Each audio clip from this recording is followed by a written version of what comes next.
The Chicago Bears are moving up the NFC playoff picture, taking advantage of the fall of the Green Bay Packers. FGB. Kmet speaking the truth. Ben Johnson also is about to make a pretty big lineup change. It could affect Caleb Williams and more on the offense. And Jaquan Brisker, is he earning himself that next contract? We're going to talk about all these things and more right after this. You are now tuned in to Chicago Bears Central, your number one place for all Chicago Bears news and content.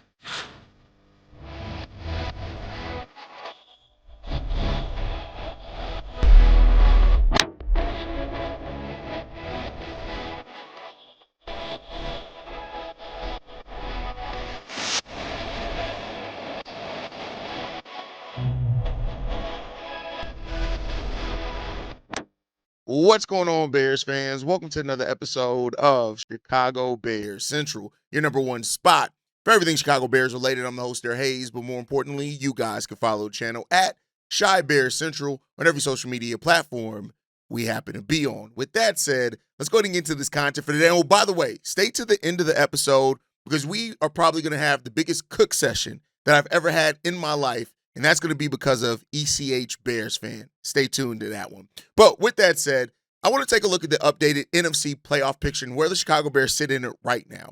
With the Green Bay Packers losing 2 games in a row after falling victim to a trap game against the Carolina Panthers in Week 9, and then winding up on where they were yesterday against the Eagles on Monday Night Football, the NFC playoff picture now is kind of in a really good spot. Now, the Bears have a very difficult schedule up ahead. In no way am I saying that we should just assume that the Bears are playoff bound or anything like that. But considering the voicemail from Darius yesterday, as well as just looking, I want to take a look at the picture and really look at where the Bulls sit in where the Bears sit in their odds to make the playoffs this year. So as it stands right now, the Chicago Bears find themselves at 6th in the NFC as things stand right now. They're behind the Philadelphia Eagles, the Seattle Seahawks, the Detroit Lions, Tampa Bay Buccaneers, and Las Vegas Rams. And the Chicago Bears are right there at a 6-3 record, and they are tied for second in the NFC North as far as win percentage and record. What does that mean? That means that the Chicago Bears have a legitimate chance, as things stand right now, to be in the playoff picture. Now, in no way am I saying that the Bears should be favored, assumed that they're going to win the NFC North at all. That's not what I'm saying. And this is why I'm very choosy in my words as far as being in the playoff picture. Winning the NFC North would be wild for the Chicago Bears, considering first year under a new head coach, all the problems, all those type of things. But the Bears have been able to do what the Packers have not been able to do, and that's stay ahead or stay with the rhythm in the NFC North. The Bears right now are tied with the Lions at a 6-3 record. Both have the exact same record. Both have the same home and away record on top of that. Now, the difference is that the Lions are 1-2 in the division, whereas the Chicago Bears are 0-2 in the division. Surprisingly enough, the Packers and the Vikings are undefeated in the division so far, the Vikings being 2-0 and the Packers being 1-0. But this just goes to show how you can win the division without necessarily winning the most in-division games, right? But those are coming, and the Bears are going to have to win some inter-division games if they really want to win this be able to get into the playoffs. That's what I want to focus on, right? And the difference between the Bears and even the Packers is that the Bears still have a negative point differential. They've scored 8 less points than their opponents on the year, whereas the Detroit Lions are plus 83 and the Green Bay Packers are plus 37, right? So, it's not like everything is going in the way or the direction of the Chicago Bears to show that they're necessarily going to be able to again, it's not about winning the division, not in this conversation. It's not the conversation I'm trying to have, but the Bears are legitimately in the playoff hunt. Now, we can see ourselves on the outside looking in. If over these next 3 games all going to be difficult for the Bears get kicked in the teeth and can't find a way to win that's going to be something that, this will be a completely different conversation. But as it stands right now, the Packers, who are top of the NFC North this time last week, right, are now finding themselves 3rd in the NFC North. And that's why every loss matters. In trying to make the postseason, every single loss matters, right?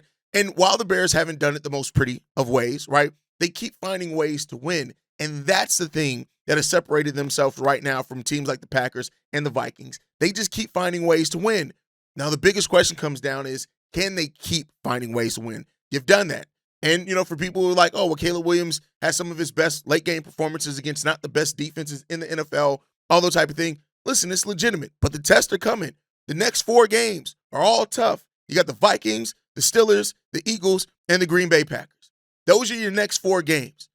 And with the Bears already having their bye week, They don't have a regroup week anywhere in that. This is straight football from now until the end of the season. Just straight up football. That's it.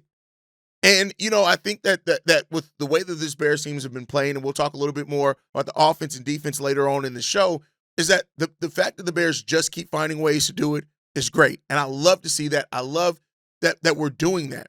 But if we truly want to get into the postseason this year, we're going to have to find a way to at least win 4 or 5 more games. And that's at the minimum. And you could still very well, in the NFC, you could still very well miss out on it. If the Bears could win 4 or 5 more games, that puts them at 6 or 11 wins. That puts them at the best situation possible to be able to get into. But where are those games going to come from? Where are those 5 games going to come from? They're not going to be favored against Minnesota. They're not going to be favored against Pittsburgh, more likely. They're not going to be favored against Philadelphia. They're not going to be favored against Green Bay. We got 2 games against Green Bay left on the schedule, 1 against Detroit and 1 against the Niners.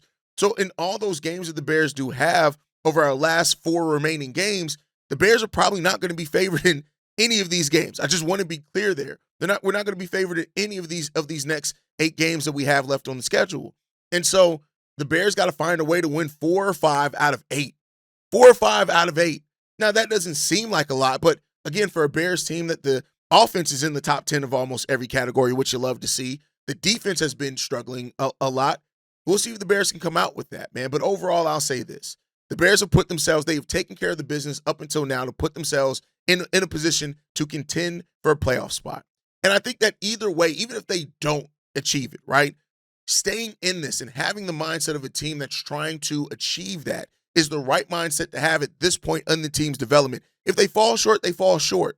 But you want to be competing. You want to be contending. You want to be fighting for something. You want these players to be locked in and engaged, because I tell you what, there's been nothing worse than for the Bears and Bears fans and Bears players that to know by Thanksgiving, you're not fighting for anything. By Thanksgiving, almost every year for the last 3, 4, 5, 6 years, we have not been competing for anything meaningful after Thanksgiving. And that looks like it's going to change for this Bears team. Even if they do lose the next 2, they are still in the race to do some things. And we'll see if the Bears can get that done, man. I like I said, I'm excited about the journey. The result, we'll talk about that. We'll break down the result once we get the result. But the journey of getting there, that's what I'm excited about. And we'll see if this team can pull something out and can get a postseason appearance. But with that said, Kmet had a quote here that I think is just amazing, right? After the Bears 6-3 starts, we've won 6 out of our last 7 games. Kmet talked a little bit about the change with this team, saying this: "We've lost since I've been here, and a lot of these games we would have dropped. Now we're finding ways to win." Very simple quote, extremely simple quote. We are finding ways to win. And the question that many people are asking, and I think is a rightful question, and I'm not saying that we have the answer to yet, but are the Bears finally starting to turn the corner and have a turning point as a franchise? And that's what you have to ask themselves. You look at what has changed for the Bears over the last 2 years. Caleb Williams coming in here, Ben Johnson, a whole new coaching staff, right? Those are things that have changed this team, and it has changed the direction of this team. And right, we got to see if that direction is going to lead to the place that we want to get to. But then you look at like Odunze, looking at how he looks like, Kyle Monangai, at a value that we got out the 7th round, right? You look at defense. It hasn't been all sunshine and rainbows on defense, but Montez Sweat has woken up here over the last month, right? Which is really good. He's having a run. Austin Booker improving and coming back to this team now, giving the team something that you can rely on, giving you some consistent production as well. But the biggest difference overall with this Bears team has been Ben Johnson and what Ben Johnson has brought to this team as far as changing the culture, putting this team in a different mindset, being a leader in that locker room. One of the best things for me as a Bears fan after every game is seeing Ben Johnson fired up in the locker room. And they released the video. I post it here on the shorts every single time. And it's not just because of it being a win, but because you see that this guy cares. He cares just as much as the players about getting a win. And what that means for this team. He believes in the players on this team. Ben Johnson hasn't wavered. Now, there have been some play calling things and stuff like that where we look at it and we question, like, all right, Ben, are you trusting your guys enough in the right moments? And that's going to always be a question there for Ben Johnson, and it's going to be a thing there you're going to hold. But this team seems to be at a point in a franchise where we could be, like I said, turning that corner. I'm not willing to say that we've turned it yet, We still got a lot more to prove before we can say that anything is turned for this Bears team for sure. But what we can say is that it actually feels like we're having a direction again. And that's been the thing that I've always gone back to with this team is that we have been directionless. And now it feels like not only do we have a direction, but we're moving towards and within that direction, and we are thriving in that, right? Now, the Bears, like I said, hasn't always been pretty. And we'll worry about adding the polish. This year, it's about getting every win possible and seeing where that leaves you in your division, where it leaves you in your conference. That's what this is the most important thing. That's what this is all about. Now, once we establish that, then next offseason, that's when we're going to add the polish. That's when we're going to tighten some things up. That's where we're going to refine some things. And hopefully at that point, going into the season after that, we're no longer the team that's just sitting there, struggling. And it has to always come down to as many fourth quarter heroic moments as we've had for this Bears team. Hopefully that's not the case. But overall, it's a process on how to get there. And I get it that Bears fans, rightfully so, are tired and they don't want to wait for the process. And there are so many Bears fans that are just ready to get this shit over and done with it. They just want this team to be winning. But it was never going to be a flip of the switch. And all of a sudden now we are contending in the NFC North. We are contending in the NFC. It was never just going to be that switch. It would have been nice if it could have been that, but it was never in realisticness going to be there. But now we're getting to a place where it feels like the things that we are doing are leading us to a place. And a lot of that is Ben Johnson.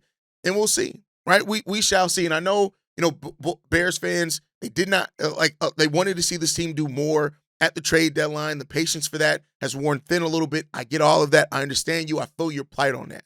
But that patience could end up paying off for the Bears to continue to add to this young dynamic core and giving us more time, space, and opportunity to add some veterans to that as well as we're doing it. This is still an evaluation season in a lot of ways for the Bears. But through evaluation, it does not mean that you cannot compete. And that's what the Bears have really struck at this point in the season of being able to do both. They're evaluating. They're looking at long-term fit. They're looking at which players that they want to have long-term on this team, but they're still finding ways to win through that. And this is with all the injuries and everything else going on to where we've lost some key veterans that should be stabilizers for this Bears team as well.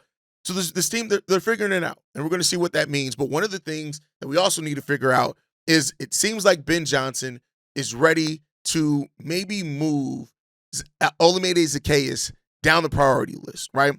When you look at it, Zaccheaus has now had 9 games to really show himself on what he's going to be as far as a threat in that slot, right? And while Zaccheaus can get open, make no mistake about it, he can get open, he can create some separation, and he's still going to make some good plays, right? But if you can't catch the football, all that doesn't matter.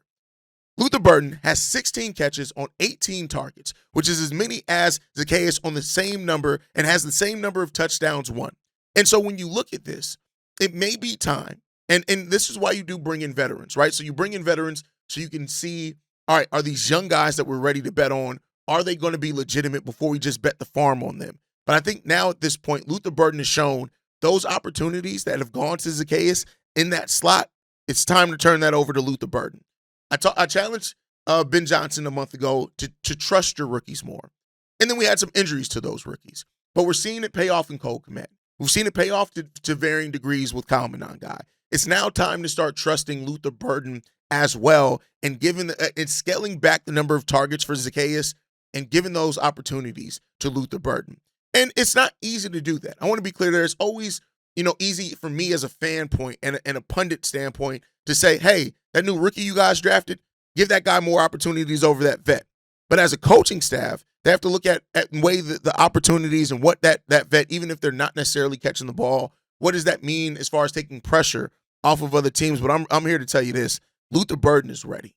And I think Ben Johnson and this coaching staff know that. I think that they just don't want to put too much on their young players when they don't necessarily have to. But we are now in a stretch of games where this could mean the determination between making the postseason and not.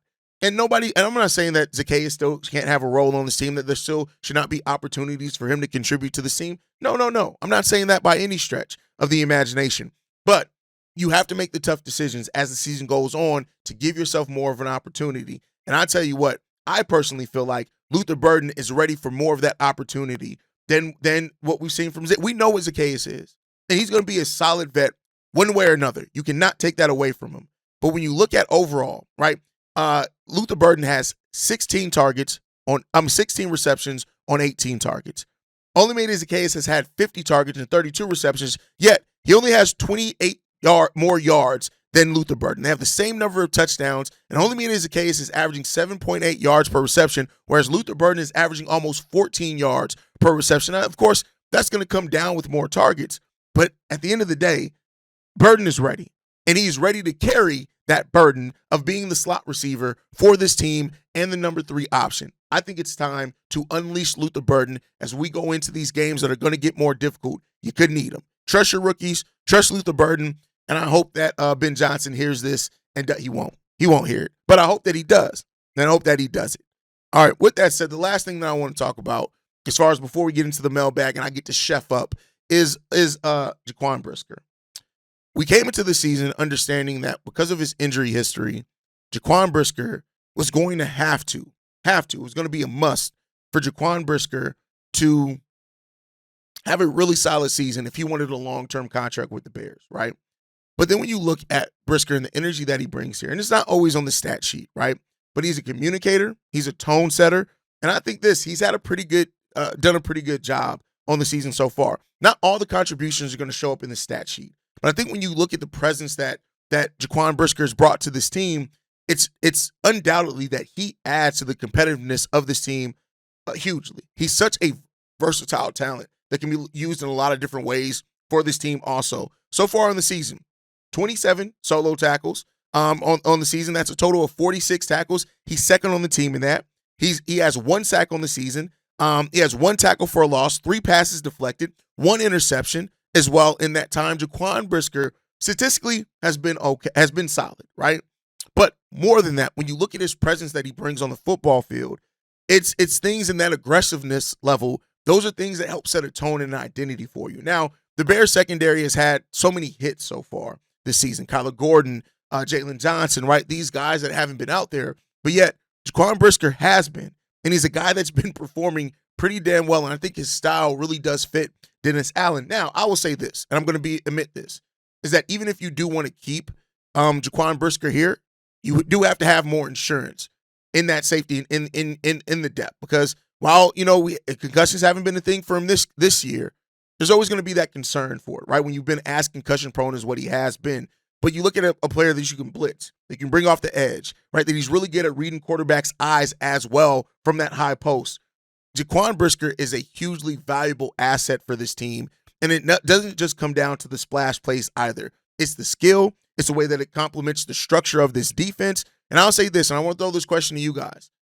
As the play of Jaquan Brisker this year earned him another contract with the Chicago Bears, or do you think the Bears are really going to be weighing that option on if they want to keep Jaquan Brisker in a Bears uniform at the end of the season? Let me know what you guys think on that down below.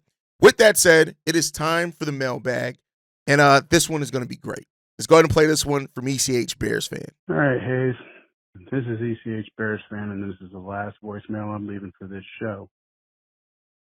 Make sure you play this all the way till the end for everybody to hear. Caleb dances around too much in the pocket, jumps out of the pocket right away.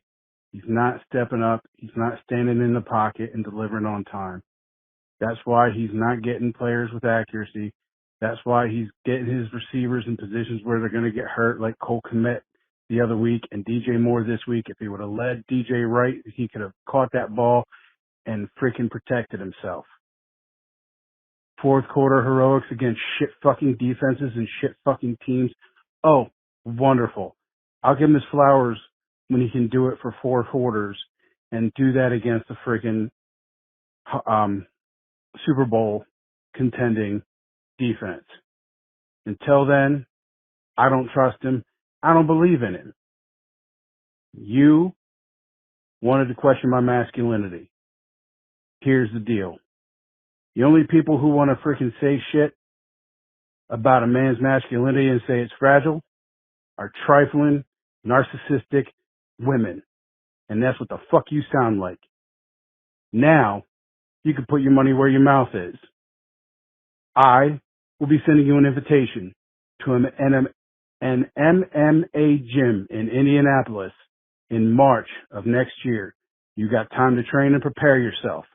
The gauntlet is down, and I'm going to make you regret questioning the fucking manhood and masculinity of a combat veteran fucking Marine, you asshole. You are done. All right, so first off, let's talk about the football. You trying to make it to where every player, make it seem like every play Caleb Williams is leading his wide receivers wrong. Did you not see all the drops that they had? Anomaly, but did you not see that that's happened over the course of the season? So even in you wanting to, because you were challenged to not bring up his fingernails, to then try to find something that, again, I gave you. Like, I don't understand how you fail open book test, ECH Bears fan.